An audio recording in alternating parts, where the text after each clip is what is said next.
Hey everybody, Cliff Barron here from Sutton Group Signature, another edition of my in-car real estate analysis. And I thought I'd talk about overpriced listing. With the market the way it is, it's the market's very busy right now. It's basically summer of 2015.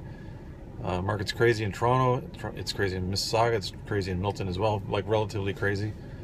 I'm finding the problem I'm having right now is I'll list a subdivision house. I'll meet with the owners to do a market evaluation on it.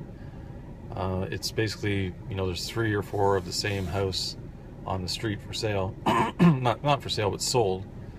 Say within the past 6 months, same model as sold within the past 6 months. Slightly different, different upgrades, that sort of stuff. And then, so what I'll do is I'll bring the comparable sales and I'll say, I think your place is probably worth about, say, $525 to $535. I give them a rough ballpark figure. And then people think, because the market is so crazy, they think, no, there's no way it's worth that. It's got to be worth more. And I'm like, well, the recent sales don't lie.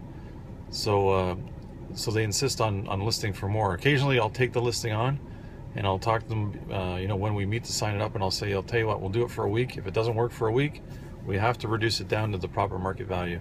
It's okay to ask, 5, 10 more than the last sale on the street, depending on what you have. If your home is totally loaded with upgrades and backs onto a wooded lot and things like that, that's different. But if it's basically cookie cutter like all the rest of the houses on the street that have sold, then you can't go too high. So 90% of the time we'll list the house at the price they absolutely have to list it at. No matter what I say, they're like, no, we're going to get this price, and they list it, and sure enough, after a week, I get a lot of showings. I get, well, not as many as I could get because we're not priced right. Say it should be priced at, say, $510, and then the owner says $550. Like, that's so far out of whack that it's not going to attract the proper buyers, the proper attention that it's supposed to get. So after a week, we reduce it down to the right price, and we finally sell it.